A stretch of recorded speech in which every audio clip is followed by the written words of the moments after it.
నమస్కారం NSTV news కి స్వాగతం. నా పేరు సంధ్య. ఇక వార్తల్లోని ముఖ్యాంశాల్ని చూద్దాం.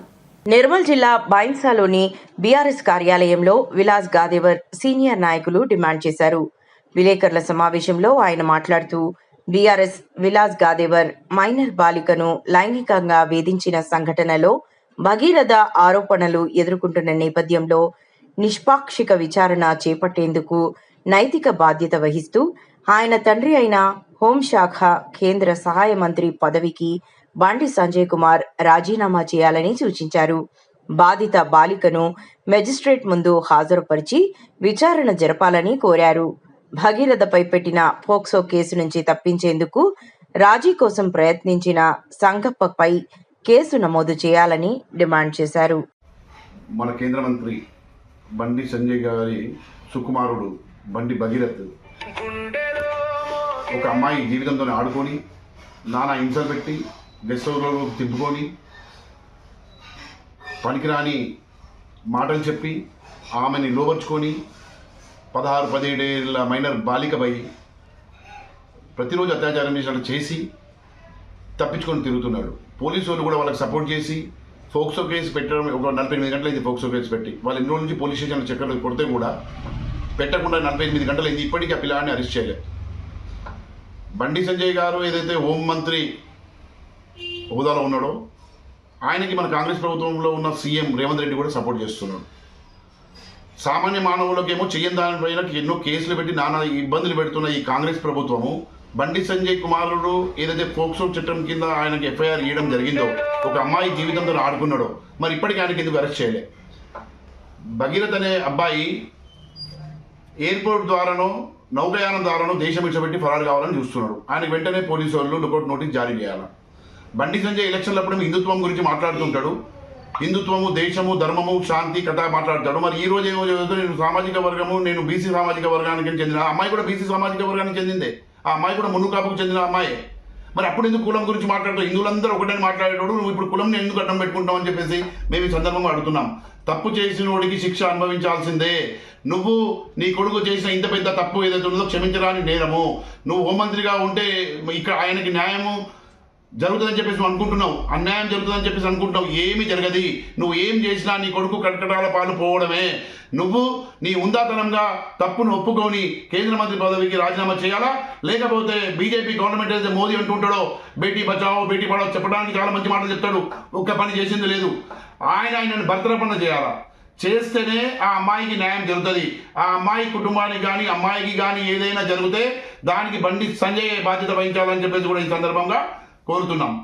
బండి సంజయ్ మీరు ఇంతకు మొదలు కూడా అమ్మాయి వాళ్ళతో మీడియేటర్షిప్ నడిచేటప్పుడు చెప్పిందంట ఏమని ప్రజలు గమనిస్తున్నారు. చట్టం అనేది అందరికీ ఒకటే. మీరు ఇన్ని రోజుల నుంచి కాలయాపన పోలీసు వాళ్ళు ఎందుకు చేసిండ్రు?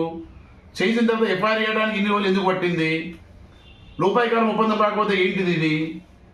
మేము ప్రధాన ప్రతిపక్షంగా ఎప్పుడు కూడా దీన్ని మేము అడ్డుకుంటూనే ఉంటాం.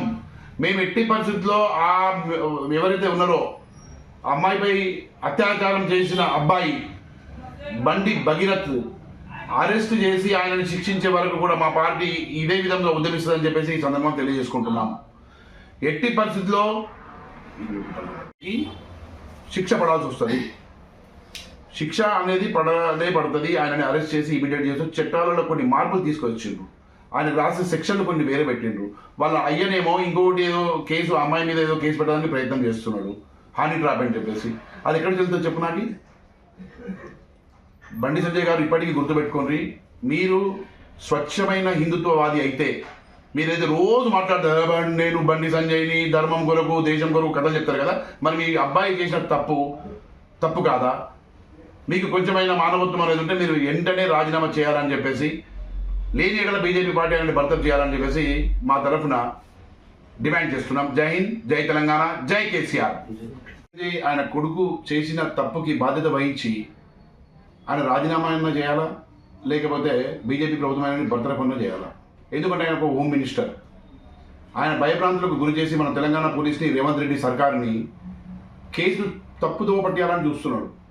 ఏమనంటే ఎలక్షన్లప్పుడు హిందుత్వం గురించి మాట్లాడతాడు. ఇప్పుడు నేను ఒక బీసీ బిడ్డని. మరి అమ్మాయి రేపుకు గురైన అమ్మాయి కూడా బీసీఏ, సేమ్ మునుగాపు అమ్మాయే, ఈయన కులం అమ్మాయే. మరి ఆమె న్యాయం ఎట్లా జరగాల? ఎలక్షన్లప్పుడు హిందుత్వం నినాదం మాట్లాడి ఇప్పుడు బీసీ గురించి మాట్లాడాల్సిన అవసరం మీకేమొచ్చి పడ్డది? బీసీ అందరూ బీసీ ఓసీ ఎఫ్సీ మీరు మాట్లాడేటప్పుడు హిందుత్వం గురించి మాట్లాడతారు. మరి ఈ రోజు ఈ అవసరం ఏముంది, ఎందుకు వచ్చి పడ్డది? మరి అది ఎవరైతే అగత్యానికి పాల్పడిన అబ్బాయి కాస్ట్ ఏదో అమ్మాయి కాస్ట్ కూడా సేమ్ కాస్ట్ ఉన్నది.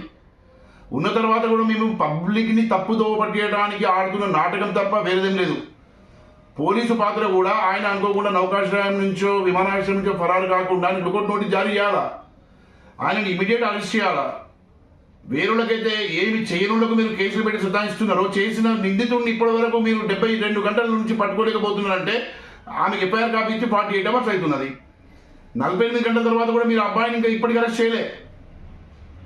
నిన్న మోదీ సభలోనేమో మోదీ అయిన ఫ్రెండ్ అంటాడు, రేవంత్ రెడ్డి అయిన ఫ్రెండ్ అంటాడు. అసలు ఏం జరుగుతున్నది మన తెలంగాణలో అర్థం పట్టకుండా పోతున్నది. ఏమి చేయని వాళ్ళ మీద ఒక కేసు నుంచి 10 కేసులు 15 కేసులు పెట్టుకుంటా మీరు వాళ్ళని ఇబ్బంది పెడుతున్నారు. మరి నిజంగా చేసిన వ్యక్తి, ఒక అమ్మాయి జీవితంతో ఆడుకున్న వ్యక్తి, అమ్మాయి జీవితంతో ఆడుకున్న అబ్బాయి వాళ్ళ నాన్న హోమ్ మినిస్టర్ కదా అని చెప్పేసి మీరు టైంలో మాట్లాడితే పంపించినావు. ఇంత అశ్రద్ధనా? ఆడపిల్లల మీద అంటే నీకు ఇంత గౌరవం లేదా? ఆడపిల్లలంటే మన ఇంటి లక్ష్మి లాంటి వాళ్ళు, ఆడపిల్లలంటే మన తల్లి లాంటి వాళ్ళు, అలాంటి వాళ్ళు నీ దగ్గరికి వచ్చిన తర్వాత కూడా నువ్వు మాట్లాడడానికి నిరాకరిస్తున్నావు అంటే నువ్వు ఎంత మొండి వైఖరి ఉన్నదో నీ ఏర్పడుతున్నది.